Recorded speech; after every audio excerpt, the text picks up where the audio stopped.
31 de enero es el aniversario de la universidad. ¿Les han comentado si hay actividades el lunes o el lunes no tienen actividades docentes? Si hay actividades. Sí, el licenciado Pinto dijo de que sí iban a haber clases. El lunes. Sí, exacto. Sí. Sí. Ok, sí, entonces recuerdo que en otros años el 31 de enero es que la universidad celebra el aniversario. Entonces estaría... La costumbre es que haya asueto. Entonces les pregunto porque entonces si fuera el martes el asueto, nos estaríamos viendo hasta el día jueves. Pero a mí no me han dicho nada, absolutamente nada. Igual tenemos la facilidad del correo y ahí nos vamos a estar comunicando. Ahorita ya es propicio, creo que a todos estamos para que se forme un grupo de WhatsApp. Entonces voy a crear el grupo y cómo estamos, les estará enviando a ustedes el link para que tengamos ahí una forma de comunicarnos un poco más rápida. Ok, gracias. Y miren, lo importante, como los grupos de WhatsApp, la recomendación que yo siempre hago, no me anden muladas, muchachos, en serio. Miren, hay una cadena que el hermano, que la hermana, que el pastor, que el padre, que mandan cosas ahí bonitas de reflexión. Ahí está bonita, pero puta, y empiezan a mandar un montón de babosadas y se satura y después uno ya no mira lo que es importante. Entonces, que sea solo de comunicación. Fíjense que en los grupos de WhatsApp uno como administrador se puede poner que solo uno puede enviar información. Y así lo manejamos el semestre pasado en ciclos económicos, pero nunca falta un pelo en la sopa. Entonces, si miran algo que en realidad valga la pena, que es del curso, pues enhorabuena, me lo comparte y yo lo socializo con todo el grupo. No quiere decir de que ustedes no tienen derecho a opinar y, por supuesto, ustedes ven cosas que llaman la atención, que son interesantes y que se pueden comentar en la clase, pues enhorabuena, bienvenidos. Muy bien, ya estamos aquí la mayoría, somos los que estamos los que somos. Voy a continuar con lo que platicamos ayer. Por aquí tienen ustedes indicadores. ¿Sí se ve la filmina donde dice Guatemala principales indicadores? Sí, licenciado. Ok. Hablamos del PIB, que es el... Hola Magda. Oh, sí, bueno. Hablamos de que el crecimiento de la economía se refiere al PIB. Hablar de la economía de un país, estamos hablando del Producto Interno Bruto. Solo los economistas nos interesa y entendemos qué es el PIB real, o PIB a precios constantes, o PIB a precios del año base. De ahí la demás gente es difícil a veces encontrarnos con personas que tengan esa versatilidad, ese conocimiento acerca del Producto Interno Bruto. También sabemos de que es una rama de la economía, la contabilidad social o las cuentas nacionales, es una rama de la economía, una disciplina de la economía. En otros países, en Guatemala no, hay especialización de cuentas nacionales. No está a nivel de licenciatura, pero sí a nivel de posgrado. También licenciatura en estadística, que yo sepa en Guatemala no hay, y los economistas, los ingenieros también llenan ese vacío en las instituciones. En la Facultad de Ingeniería, no es publicidad, pero si algún día les llama la atención, Raúl, en la Facultad de Ingeniería hay una especialización en estadística. Entonces, eventualmente ustedes que están cerca de cerrar pensum y de graduarse en la universidad, en nombre de Dios que sea muy pronto, pues podrán especializarse en eso. En el campo profesional, ser licenciado ya no es nada a ustedes. Tampoco estoy diciendo que no sirve, por supuesto, pero en realidad ser licenciado ya se va quedando uno atrás. Entonces se requiere especialización, esa es la tendencia global.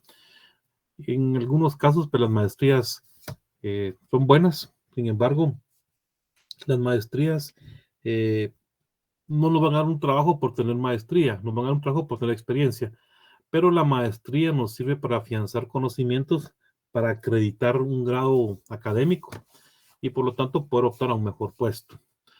Inflación, pues lo mencionamos también, es alza generalizada en el nivel general de precios. Ya lo comentamos de que si sube el precio de las gaseosas en la esquina, en la tienda de la esquina, pues eso no es inflación. Pero si nosotros ya observamos un incremento de los precios a nivel general, entonces ahí estamos hablando de inflación. También la inflación es un fenómeno puramente monetario. ¿Con qué palabra le agregamos a eso, a esa frase? La inflación es un fenómeno puramente monetario. A largo plazo. Muy bien, gracias. Hallmark, ¿es verdad? Sí, licenciado, así es. Muy bien, Hallmark. En el largo plazo. El tipo de cambio, ¿qué es el tipo de cambio? Un tipo llamado cambio, ¿qué es eso?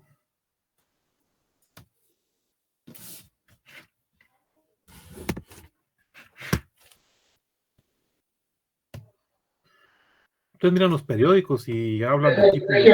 Buenas noches. Hola, Bueno, hola Raúl. este es Francisco. el precio, sí, a sus órdenes. Este es el precio de Perdón, ¿cómo te dicen Francisco o Raúl? Raúl. Raúl, Pero bueno. no hay problema, no hay problema, Francisco o Raúl. Sí, me pasa que Francisco te pueden decir Chico, te pueden decir Pancho, te pueden decir. Así me decían en la primaria y en los básicos y en todos lados también. Siempre hay nada buena onda. Bueno, Raúl te sentís más acostumbrado. Más acostumbrado, Entonces, ¿qué es un tipo de cambio? Tipo de cambio es, yo lo podría interpretar como el precio de la moneda foránea contra la moneda local. Una moneda extranjera. Sí. Es el precio de cualquier divisa respecto a la moneda nacional. Una divisa es cualquier moneda extranjera, un yuan chino, un yen japonés, una libra esterlina. Pasa que corrientemente la gente le dice divisa solo al dólar. Y una divisa es cualquier moneda extranjera. Pregunta de examen. Aquí conforme yo voy hablando, voy dando conceptos y de repente alguna cosa la pregunto en el examen. Falso o verdadero. Una divisa es cualquier moneda extranjera. Verdadero. Luego tenemos la tasa de interés líder. Licenciado, disculpe que lo interrumpa, no sé si podría repetir la definición de tipo de cambio. Es el precio de la moneda nacional respecto a cualquier divisa. Eso es el tipo de cambio. Y una divisa es cualquier moneda extranjera. Es el precio de la moneda nacional respecto a cualquier divisa o respecto a una divisa. Y como el tipo de cambio es un precio, está sujeto a oferta y demanda. Entonces, aquí en la clase hablamos un poquito, dije que en la parte de la política cambiaria vamos a profundizar sobre la regla de participación que hay en nuestro país del Banco Central, del Banco de Guatemala en el mercado cambiario. Y hemos dicho en clase de que el tipo de cambio en nuestro país es administrado. Podríamos pensar manipulado, sí, si lo quieren llamar de esa forma, aunque suena más bonito y más elegante, administrado. Y como bien dijo Raúl en una ocasión, en Guatemala el tipo de cambio ha estado entre 7.60 y 7.90 en una banda de 10 años. Algo que da la impresión de que es un tipo de cambio fijo. Sin embargo, en Guatemala es flexible. También recuerdo que presenté una noticia la semana pasada respecto a la tasa de interés líder, donde se mencionaban los incrementos que esta ha tenido.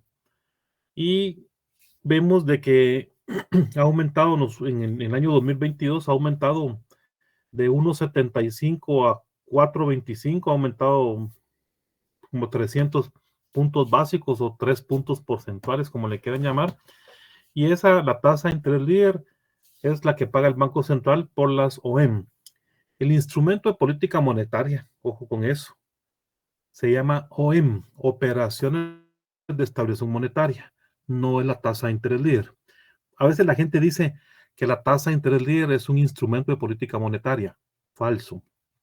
El instrumento es la operación. La operación que hace el Banco Central al recibirle quetzales mediante una operación al banco del sistema con el afán de sacar dinero de circulación, y por esa operación el Banco Central paga una tasa de interés. Esa tasa de interés es la tasa de interés líder. Pero disculpen que insista tanto, la tasa de interés líder no es el instrumento es la operación. También en los libros de macroeconomía, perdón Raúl, en los libros de macroeconomía se nos habla, en el libro que ustedes han usado en macroeconomía 2 y 3, no recuerdo el nombre del autor, Blanchard, Blanchard usaron ustedes, ¿verdad? En macro. ¿O fue uno de los que usaron en macro?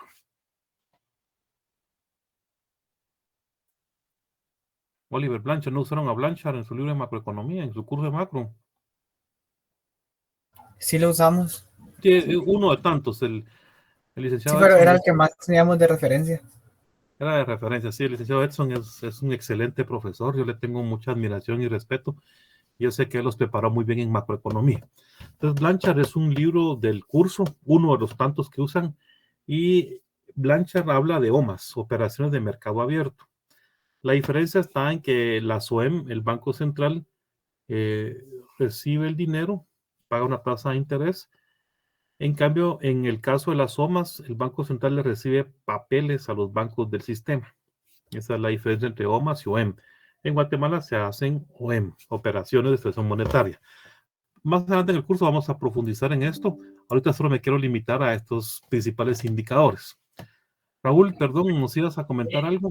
Yo iba a preguntar, esto de tasa líder, a veces he escuchado que algunas personas han hablado de overnight, porque, eso, ¿cómo está ahí la situación? Perdón. No tengas pena. Mira, overnight es la operación, porque es una operación de 24 horas. Es una operación que hace un banco del sistema. Hoy deposita 30 millones de quetzales en el Banco de Guatemala por un plazo de 24 horas. Por esa operación, el Banco Central le paga un interés, una tasa de interés líder. Y son operaciones overnight, de una noche, de 24 horas. Así es como se O traduce. sea que los bancos pueden llevar bueno, siempre y cuando, me imagino yo que tiene que haber alguna disponibilidad de aceptarla del Banco de Guatemala. Ah, No sí, hay necesariamente. subastas. Ah, Hay una publicación que hace el Banco de Guatemala en los medios, si no recuerdo mal es el día martes, y entonces cómo se llama, o el lunes, no sé bien, entonces ahí están lo que va a subastar. Entonces, hasta esos montos, por ejemplo, 50 millones, 80 millones, dependiendo de las circunstancias, hay una publicación en Prensa Libre que sale los lunes, entonces ahí están los montos máximos que va a realizar de operaciones. Y entonces los bancos del sistema que quieran, pues hasta que se acabe el cupo, digamos, ya después de eso, si son 30 millones y un banco ya se llenó el cupo y llega con otros 5, no se lo aceptan, pero es una subasta. pero digamos, en ese caso, hay bancos que no les alcanza, supongamos, ¿verdad? O no pueden participar o algo así. Ah, sí, y es Yo me como se imagino que llama. ahí solo es un pequeño grupito que puede hacer esas operaciones, ¿verdad? Los bancos que quieran y que puedan. Lo que pasa es de que los bancos lo hacen cuando tienen exceso de liquidez, cuando Bueno. tienen más dinero en sus bóvedas del que deberían de tener, de acuerdo a sus estimaciones, o que no hayan que hacer con esa plata, y lo van a dejar. Prefiero ganar algo de intereses, aunque sea en overnight, porque no lo logro colocar. Y los bancos del sistema en los últimos años ha sido una tendencia, que han estado con excesos de liquidez en sus bóvedas y andan viendo cómo colocan esa plata.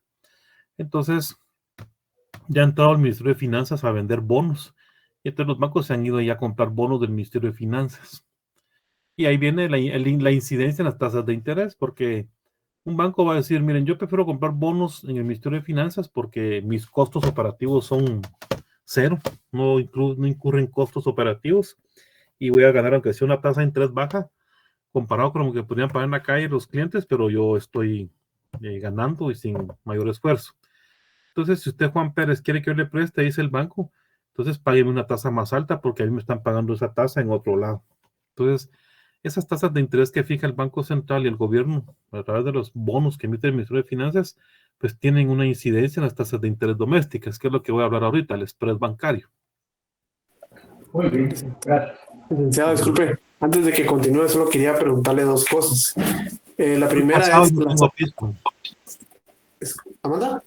Soy casado y no tengo pisto. Esto me tiras. Está bien, disculpe. Estuvo buena, le queda, se lo reconozco. Lo que le iba a preguntar es, ¿eso lo hacen los bancos centrales, por ejemplo, de Guatemala, para retirar liquidez de manera temporal del mercado, licenciado? Sí, lo hacen cuando hay presiones inflacionarias. ¿Pero solo lo pueden hacer un día o lo pueden hacer varios días seguidos? Las veces que alcance el dinero que está disponible en la subasta. Ah, ok. Y otra cosa, disculpe, licenciado, fíjese que yo no terminé de entender bien la tasa de interés líder. ¿Cómo así? O sea, viene el banco, recibe el dinero, por ejemplo, viene el Banco Central de Guatemala, recibe el dinero no sé, del Banco Industrial, digamos, Sí. 1.000 millones, y yo le pago, y yo que soy el Banco Central le pago a él para que me tenga su dinero aquí, una tasa preferencial a ese banco, para que lo tenga en mi banco. Sí, pero dadas las circunstancias. Miren, pues, el ancla de la política monetaria en nuestro país es la tasa de inflación, es como un termómetro. Si la inflación está subiendo, quiere decir de que la política monetaria no ha sido efectiva. Entonces tienen que implementarse instrumentos para que la inflación esté dentro de la meta. La meta de inflación en Guatemala es entre 3 y 5%, o sea, un valor central de 4%. La política monetaria dice la tasa de inflación tiene que estar entre 4% más menos 1, es decir, entre 3 y 5%, son las bandas. Si la inflación se empieza a salir por la inflación interanual, se empieza a salir de la banda, el límite superior ya está en 7, 8, 9.24, 9.24 que cerró en el 2022. Entonces el Banco Central revisa qué está pasando. Pueden ser presiones o choques externos, puede ser por el precio del maíz, del trigo, del petróleo, puede ser algo de demanda, algo interno, puede ser también por un evento climatológico, que son presiones inflacionarias de corto plazo. Entonces hace un balance de riesgo, se llama ese estudio. Y la tasa de interés líder la revisa la autoridad monetaria durante unas 8 veces al año, que hay un calendario. Entonces se establecen días específicos en el año. Y en esos días se revisa la tasa de interés líder. Pero la tasa de interés líder no la revisan así como que echando un par de tragos y cafecito, platicándonos, sino que los técnicos del Banco de Guatemala preparan un documento, una evaluación que se llama balance de riesgos. Entonces ahí todo. Y es un documento al que acceden los miembros de la Junta Monetaria. Entonces, con base al balance de riesgos, determinan, bueno, ¿hay presiones inflacionarias? Sí. ¿Cómo va a cerrar la inflación a fin de año? ¿Cómo va a estar la inflación entre 8 meses? Se hacen escenarios. Entonces se toma una decisión. Bueno, hay presiones inflacionarias, subamos la tasa de interés líder, a modo de que los bancos del sistema traigan liquidez, traigan dinero al Banco de Guatemala. ¿Sí? Porque es sacar dinero de circulación. Al final, lo que se pretende con la tasa de interés líder o a través de la SOEM es sacar dinero de circulación porque hay presiones inflacionarias. La inflación es un fenómeno puramente monetario, entonces saquemos dinero de circulación. Entonces, sube la tasa de interés líder y los bancos del sistema se sienten atraídos en ir a dejar dinero al Banco de Guatemala. La pregunta del millón que nadie me ha hecho. Yo me la hago a mí mismo y me respondo a mí mismo. Y ustedes escuchen. El Banco de Guatemala tiene que devolver al final de la inversión ese dinero más los intereses, ¿cierto? Sí, Y es ¿Quién paga esos intereses? nosotros con los impuestos, ¿no? Muy bien, usted con sus impuestos. Pero ¿cómo lo va a pagar usted con sus impuestos? Usted viene del Banco de Guatemala y todos esos intereses que ha pagado producto de la SOEM por la tasa líder, le genera pérdidas en operaciones. Esas pérdidas en operaciones, el Ministerio de Finanzas, por el lado del presupuesto, se las tendría que reponer. Y eso es lo que se conoce como déficit cuasi fiscal. El déficit cuasi fiscal es 2 puntos. Las pérdidas que tiene por operaciones el Banco de Guatemala y que el Ministerio de Finanzas le debe de reponer en el presupuesto. Déficit cuasi fiscal. Bueno, ¿qué ocurre en la realidad? Muy pocas veces el Ministerio de Finanzas no sé si está bien dicho, le ha repuesto, le ha trasladado, le ha reponido, no sé cómo se pueda decir de una forma apropiada, le ha cubierto esas pérdidas. Entonces esas se van acumulando.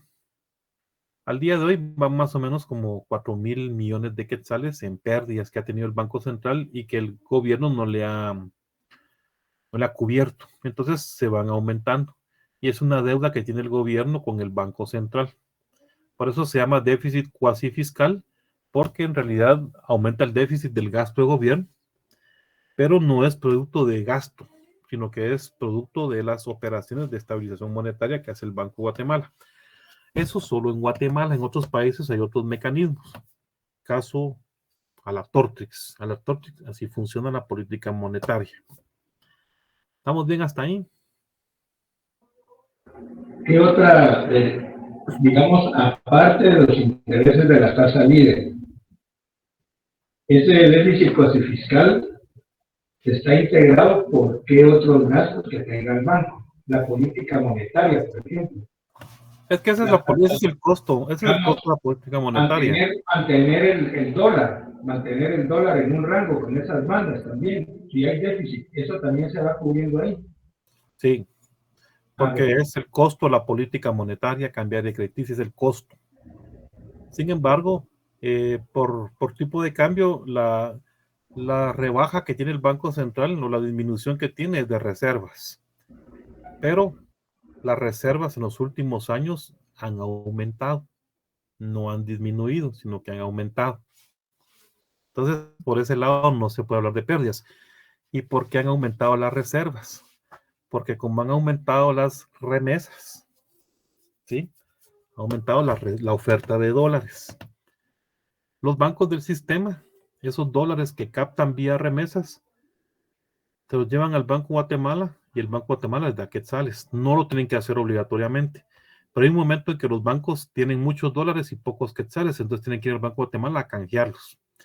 Y esos dólares, el Banco Guatemala, pues aumenta sus reservas. También, ¿por qué digo que por qué no han habido pérdidas? Porque el Banco de Guatemala ha estado en la política cambiaria a fin de que el tipo de cambio esté dentro de las bandas, ¿sí? Entonces lo que ha hecho es salir a comprar dólares, no a vender. Por lo tanto, el Banco Central, por el lado de la política cambiaria, no ha tenido pérdidas, solo por el lado de la política monetaria. ¿Vamos bien hasta ahí? O sea que la política monetaria, a pesar de la deuda que el gobierno tiene, o los gobiernos tienen con el Banco Central, gracias a los migrantes y sus continuas remesas, es lo que ha mantenido al Banco Central como que a flote o estable, se podría decirle. A huevos. ¿Quién diría que lo mejor que exportamos son migrantes, licenciado? Sí, en serio. Disculpen la expresión, pero creo que así quedó bien claro la respuesta para Josué. Así es. En efecto, jóvenes, las remesas, benditas sean, y miren, las remesas son tan sagradas que tienen un efecto multiplicador esas divisas. Porque los exportadores, banano, café, azucareros, ellos exportan sus productos, reciben sus divisas y muchas veces las dejan en el extranjero, no se las traen para acá. Las tienen en cuentas de bancos de otros países.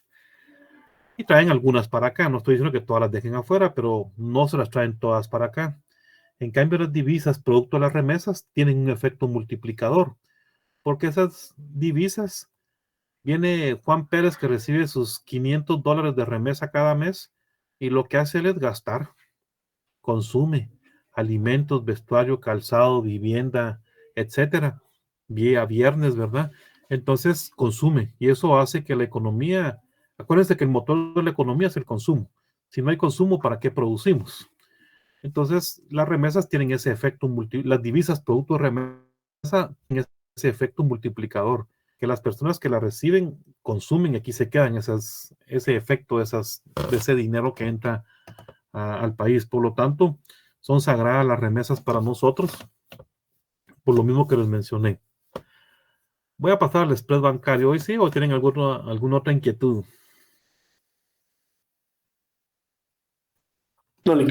Sí, solo una consulta. Había mencionado que el Banco de Guatemala, en la política cambiaria, ellos compran o venden los dólares. Ambas. Ambas. Dadas las circunstancias. Yo sé que ustedes tienen ansias y el tipo de cambio despierta muchas inquietudes. Miren, cuando yo hablo de tipo de cambio, me bombardean con preguntas. Vamos a ver una política cambiaria.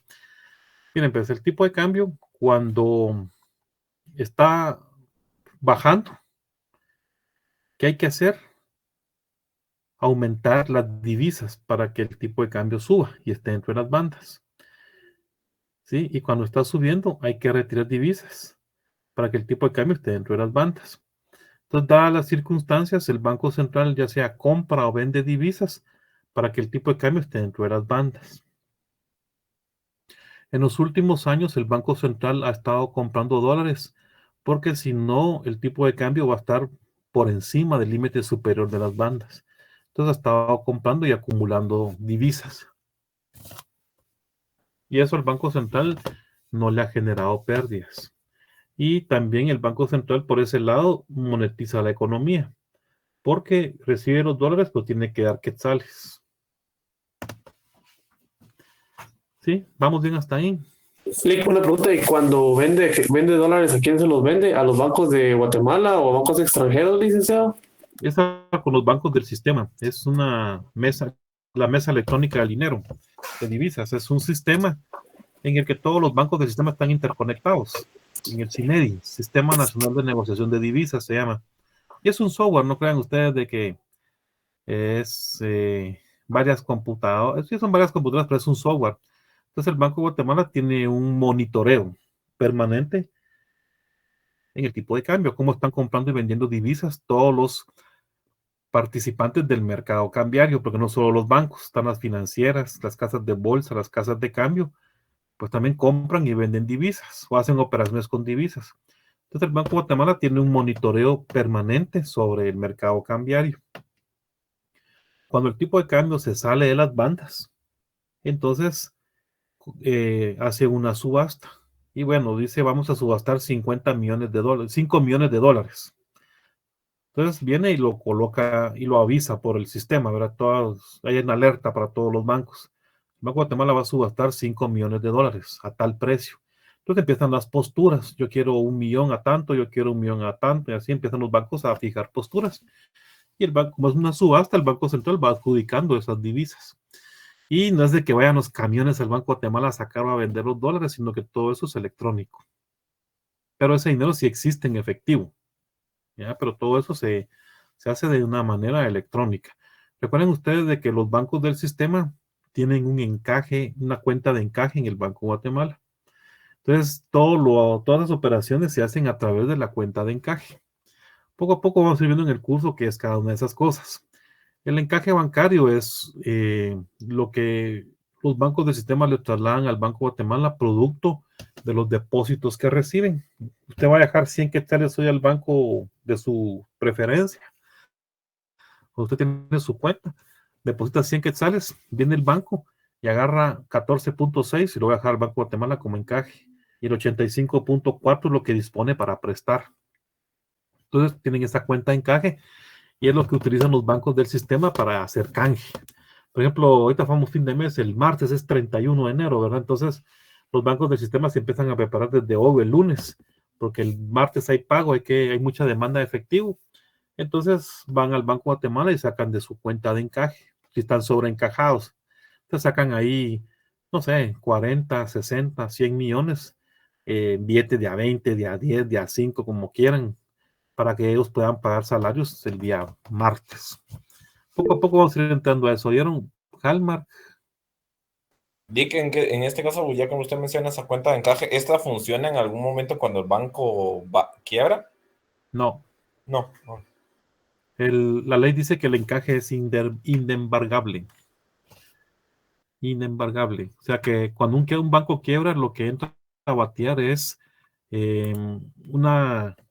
El Fondo de la Protección del Ahorro. Fondo de garantía, el FOPA, Fondo de Ahorro para el Pequeño Ahorrante. Muy bien, Raúl.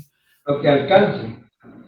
Muy bien, no cabe duda que Raúl ha repetido la clase como 4 veces. Son mentiras. Tengo una pregunta. Cabal, es que me gusta. No, qué bueno, gracias. Y también por participar. A ver, Josué. Te hice una pregunta, y ese encaje, como es inembargable, como dijo usted, ¿qué pasa con ese dinero? ¿Quién se lo queda? El Banco de Guatemala. Si un banco llegara a quebrar, entonces a la gente le van a devolver del FOPA, no le van a devolver del encaje, sino del FOPA. Es Fondo de Ahorro para el Pequeño Ahorrante. La desventaja del FOPA es de que lo más que le devuelven a usted son 20,000 quetzales o su equivalente en dólares. Si usted tenía 30,000, solo 20,000 le devuelven si quiebra el banco. Si el banco X quebró y no alcanza el FOPA, entonces ya entra el Banco de Guatemala a batear, a sacar plata de sus bóvedas. Y A veces el gobierno ha entrado también. El gobierno también ha entrado, a veces a apoyar, dando préstamos. bueno, Al Banco de Guatemala, ajá. miren, bueno, no sé, porque la época en que han quebrado los últimos bancos, pues no entró el gobierno a batear, sino que fueron del FOPA que se le pagó a la gente y alcanzó. No, el FOPA no alcanzó.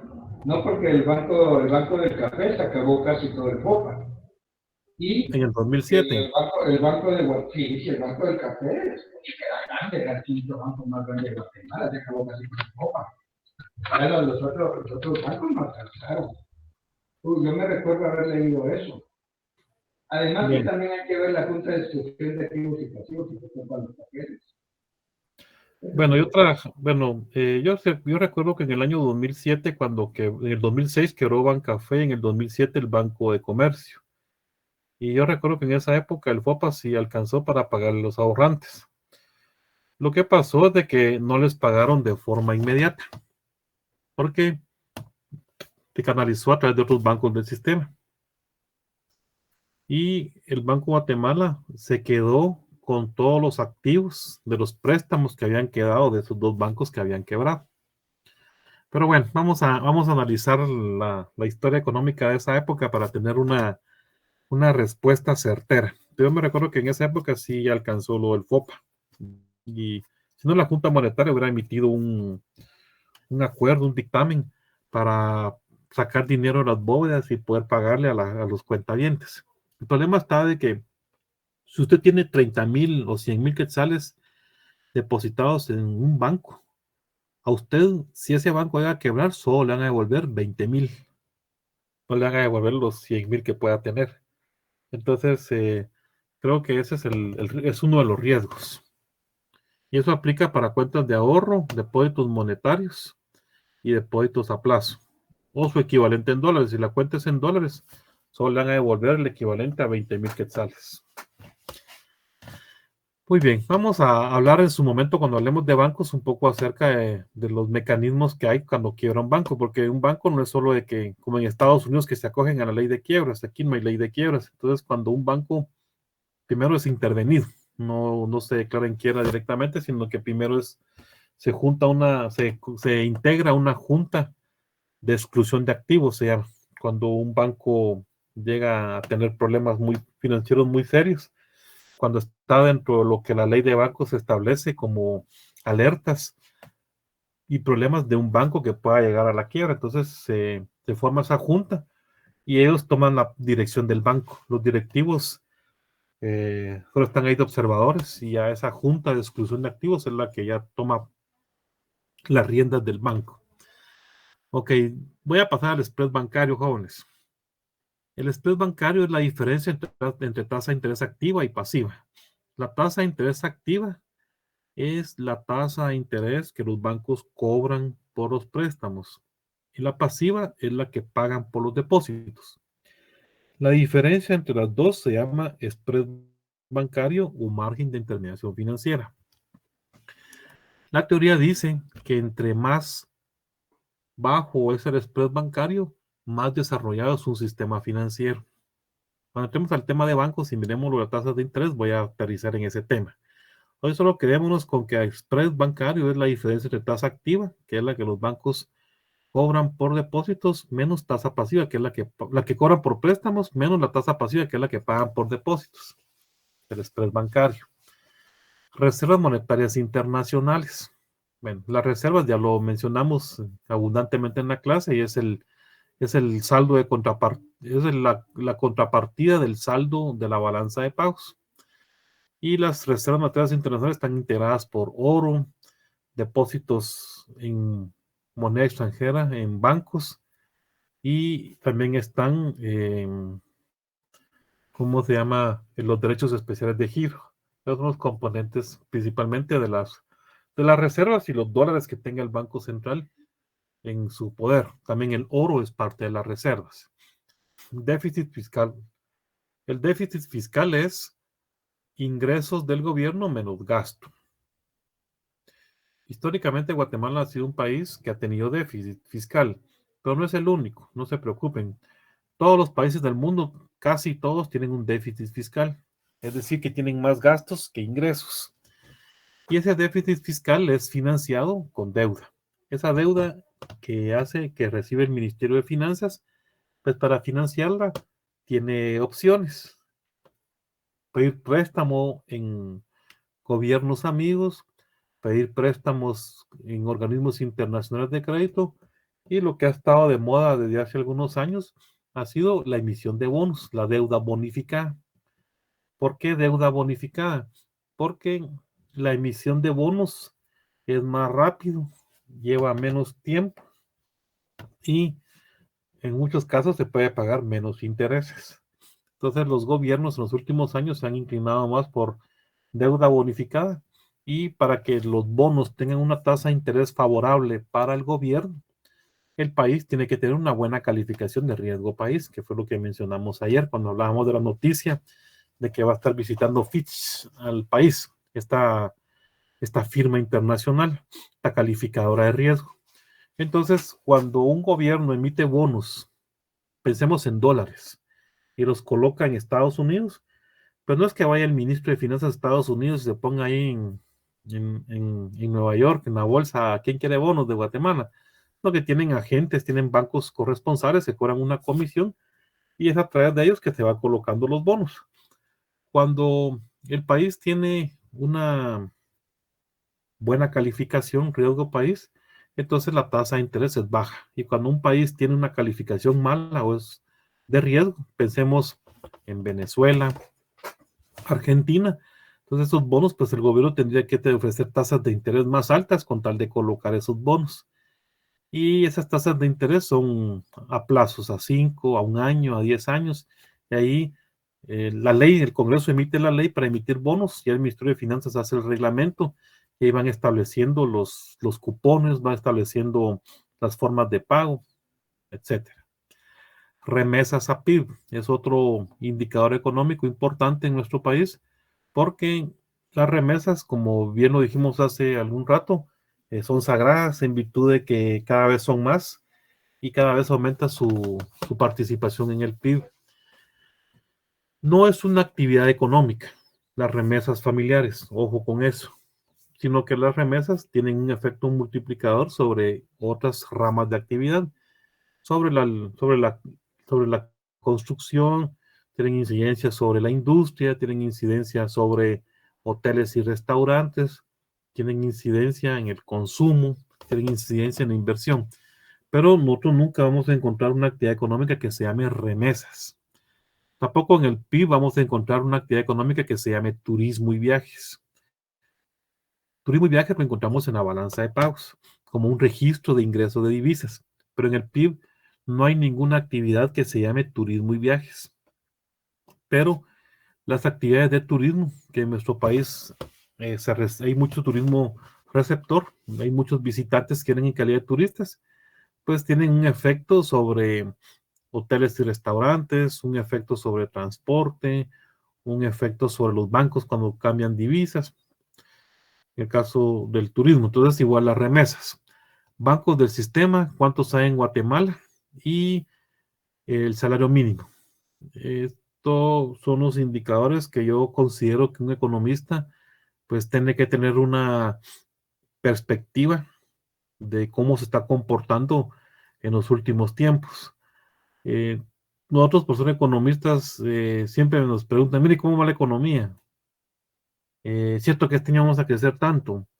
Mire usted, ¿por qué el tipo de cambio? O mire usted, ¿y por qué se dice que tal banco va a quebrar un banco? ¿O qué pasa cuando un banco quiebra? Entonces, son los indicadores económicos que yo considero que un economista pues debe de, primero que todo, de saber qué es. Y luego, pues, tener una idea de cómo se han comportado en los últimos años. Entonces, por aquí yo les voy a presentar los datos del año 2022. ¿Cómo se han comportado? Sí, sí. Yo sé que no está ahí y tal vez, pero sí tengo una curiosidad, solo para hacer una comparación. Y digamos en el caso de que el Ministerio de Finanzas saca bonos para cubrir la deuda, por ejemplo. ¿Esos cómo funcionan? ¿Quién nos garantiza? Por O supuesto. sea, porque, sí, digamos, yo me imagino, ¿cómo es que trabaja? Porque como no es lo mismo que la Junta Monetaria emita un decreto o un punto resolutivo o que el banco lo saque, pero en el caso del Ministerio de Finanzas, con esos bonos hipotecarios, no son bonos hipotecarios, son bonos de deuda para un año, ¿cómo funciona? ¿Cómo es que se garantiza eso? Simplemente la solvencia que tiene el Ministerio de Finanzas. Así de sencillo. Por ejemplo, ustedes como ciudadanos de a pie pueden hacerlo a través de una casa de bolsa. No lo van a hacer directamente en las ventanillas del Ministerio de Finanzas porque no los van a atender. Entonces se hacen a través de una casa de bolsa. Usted dice, bueno, yo tengo 500,000 quetzales producto de una herencia. Y el Ministerio de Finanzas está pagando 6.75% de interés por los bonos. Entonces, usted tiene su cuenta en un banco y ese banco tiene casa de bolsa. Entonces ahí lo mandan a la casa de bolsa del banco y usted con un agente le explica qué es lo que quiere hacer y hacen números, cuánto es la comisión de la casa de bolsa, porque eso también tiene una comisión. Y entonces ellos le consiguen a usted los bonos. Fíjense que yo entiendo de que no son que le den a usted el certificado, le den el papel, sino que todo es electrónico. Hay un registro electrónico con claves. Entonces, Juan Pérez, que adquirió bonos, sí, porque como adquirió varios bonos en el Ministerio de Finanzas por un valor total de 500,000 quetzales. Entonces, el Ministerio de Finanzas, al finalizar el periodo de tiempo del bono, se lo paga, le devuelve su dinero más los intereses y lo hace a través de la casa de bolsa. Miren, cuando un país tiene problemas para pagar deuda de estos bonos, pensemos en que no pueda pagar los bonos porque no ha tenido suficiente recaudación, entonces hacen operaciones rollover. Operaciones rollover es una reinversión. Entonces usted invirtió 500,000 el año pasado y este año tiene 525,000 con sus intereses. ¿Sabe qué? Le damos los intereses y siga con la operación, con los 500,000 por un año más. Son rollover. Y cuando un país tiene problemas que no puede pagar esa deuda, entonces llaman a operaciones rollover y a todos los obligan a eso. No es de que usted de forma opcional acepta el rollover, sino que le dicen, miren, este año solo pagamos intereses, no pagamos capital. Así es de que operaciones rollover. Pero eso se ha dado en países como Argentina. Aquí en Guatemala eso no se ha dado. Y cuando, miren, el pánico financiero es terrible. ¿Ustedes creen de que si ocurriera eso, de que aquí en Guatemala el Ministerio de Finanzas no pudiera pagar por las inversiones que tiene la gente, no se sabe? Ay Dios, eso se riega como pólvora. Y entonces está de por medio el prestigio del Ministerio de Finanzas en poder pagar esa deuda que tiene producto de bonos. También cuando la inversión es muy larga, entonces damos 5 años, pero intereses pagados cada año, entonces le llaman cupones. Entonces a usted por su inversión le van a pagar cupones anuales o cupones semestrales. Entonces le llaman cupones porque antes, cuando existían los bonos, que era un papel, traía unos coditos y se recortaban. Entonces te llevaba el codito y le pagaban sus intereses. Entonces de ahí te quedó el nombre de cupones. Pero es pago de intereses. Y con relación a la respuesta, insisto, está de por medio la credibilidad del Ministerio de Finanzas. Y rápido se sabría si hay algún problema. Y así es como han financiado parte del presupuesto en los últimos años, ¿verdad? Horrible, así ha sido, sí. Ajá, okay, Incluso los bonos que son emitidos en dólares, esos sí monetizan la economía. Es decir, de que pueden generar presiones inflacionarias. Los bonos en quetzales no. Por ejemplo, viene el gobierno de Guatemala y dice vamos a emitir, tenemos que colocar deuda por 19,000 o 20,000 millones de quetzales. El presupuesto es de 115,000 y vamos a recaudar 95,000 millones. Esos 20,000 millones que hay de déficit lo vamos a financiar con bonos en dólares. Entonces viene el Ministerio de Finanzas y emite el reglamento. Entonces consiguen un banco corresponsal en Estados Unidos, que por lo general es donde se da todo. Y este banco corresponsal se encarga de colocar y de promocionar y de vender y de ofrecer esos bonos del gobierno de Guatemala. Y cobra una comisión. Sí, sí, cobran una comisión. Entonces viene el gobierno de Guatemala y en Estados Unidos captó dólares, producto de esos bonos. Esos dólares que captó los trae a Guatemala y el Banco de Guatemala le hace un canje. Le recibe los dólares y le da quetzales. Como esos quetzales, pues tienen que emitirlos, tienen que sacarlos a circular, entonces eso genera presiones inflacionarias, porque hay más dinero en circulación. En cambio, en el caso de los bonos en quetzales, esos no generan presiones inflacionarias, porque lo que están haciendo es simplemente cambiar de manos. De tener el dinero, los bancos en sus bóvedas, lo tiene ahora el Ministerio de Finanzas. No hubo necesidad de emitir dinero, simplemente cambia de manos. Pero eso puede influir en las tasas de interés domésticas, porque los bancos del sistema, que son los que compran los bonos en quetzales, son ellos en su mayoría los que compran los bonos.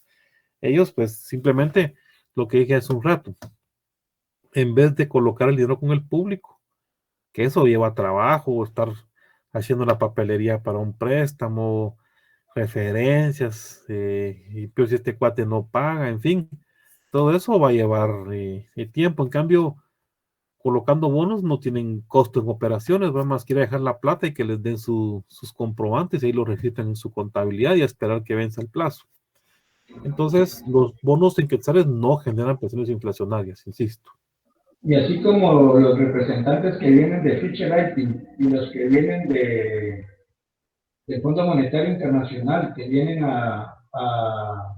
bueno, ellos vienen a supervisar, pero digamos, ellos le ponen atención a esa deuda en dólares de los bancos corresponsales y de sus clientes, no tanto a las deudas quetzales, o también le ponen atención a las reservas para cubrir las deudas, o por los dólares, o solo los quetzales no les importan tanto, o sí. Bien, porque lo que pasa es que al final, miren, las métricas de ellos es de que un país no tenga un déficit fiscal por arriba del 2% sobre el PIB. Entonces, si el déficit fiscal está por encima del 2% del PIB, ya empiezan a ver por qué. Y de repente se emitió mucha deuda en dólares o en quetzales, pero al final es un financiamiento del presupuesto. Entonces se fijan en el número, en el déficit fiscal. Ah, fue tanto el déficit fiscal, entonces ya empiezan a ver despacio qué es lo que está ocurriendo. También, miren, miren, todos los países del mundo, incluso China, tienen déficit fiscal. Estados Unidos, no digamos.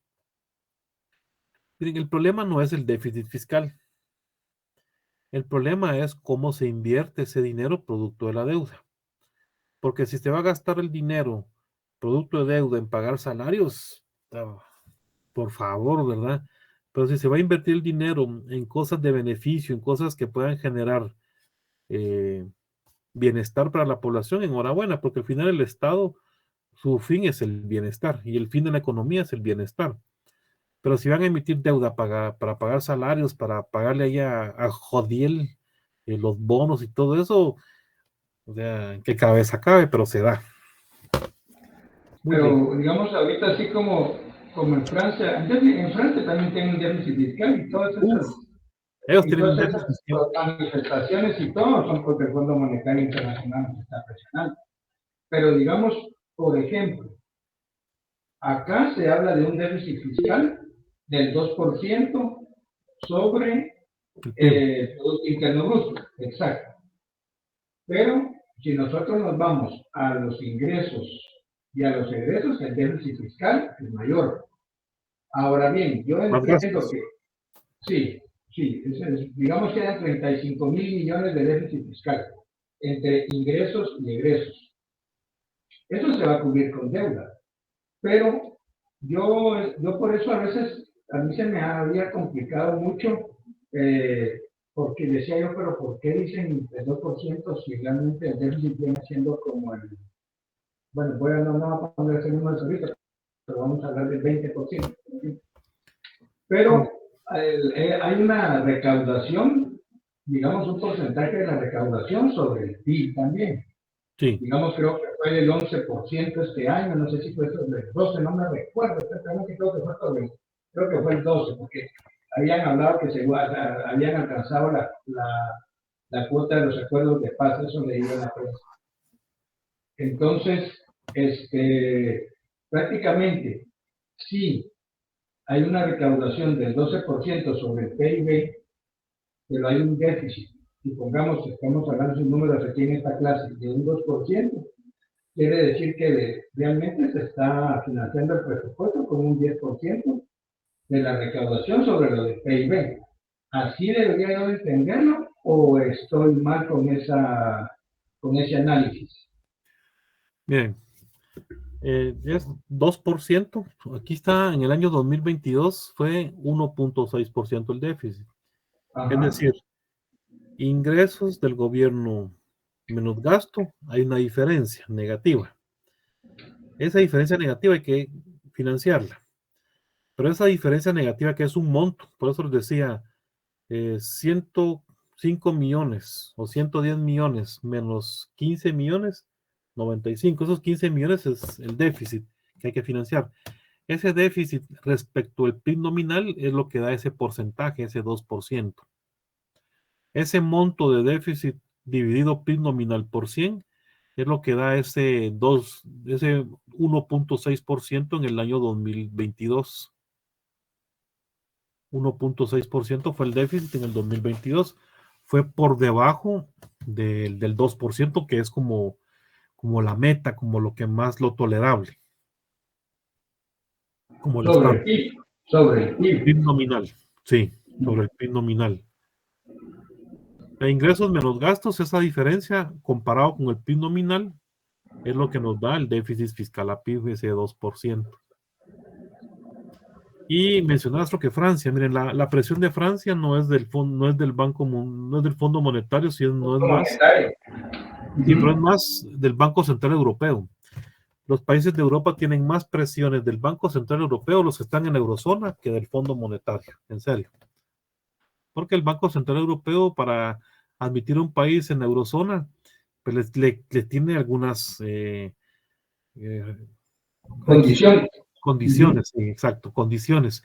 Si los países no cumplen con esas condiciones, el Banco Central Europeo los puede sancionar o los puede incluso sacar de la eurozona. Entonces los países de Europa tienen más presión del Banco Central Europeo. O no prestarles más dinero.